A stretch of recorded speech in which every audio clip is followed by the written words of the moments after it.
Your presentation was really eye-opening. I can't believe the little, what do you call it, the bullet, not the bullet, the pea or the beam, what do you call that? That modernistic. Oh, the platooning buses. The platooning buses. Yes, So those are futuristic. really very futuristic, very cool. And I think there is a renewed emphasis on HOV lanes with those kinds of vehicles and others that can move even more than traditional buses to try to help serve some of the suburban communities. Well, is Metro looking at how they're driverless vehicles now? You mentioned that. We are. We're just considering, well, one thing we're doing is we're looking at how to incorporate the safety technology inherent to driverless vehicles in our buses operated by people. You know, because when you have the safety technology, and a lot of cars now have it, fancy cars will tell you when you're getting too close to something on the side, or there are even cars that will pull around your driveway automatically. The safety technology embodied in being able to do that is something we can ultimately incorporate on vehicles with drivers. So, and it's possible that with the platooning buses that there would be a driver in the first one and then they would be linked autonomously, because like everyone, we have concerns about the safety of autonomous vehicles. Right.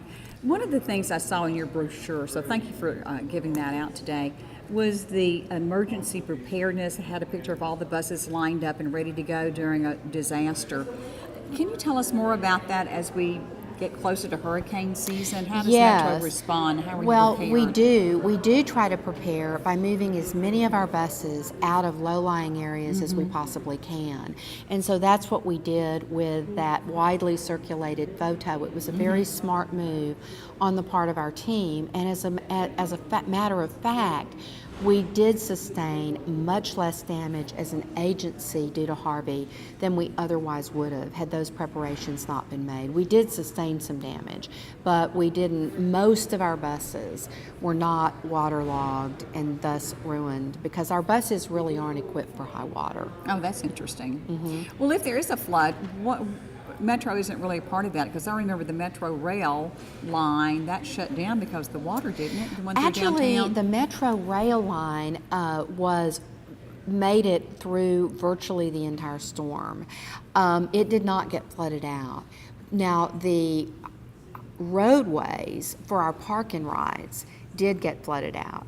And so that was a real problem. And then, of course, the bus routes, we were actually up after several days with bus service in limited areas, and then pretty quickly we were up to almost full service with some detours in areas that were still underwater.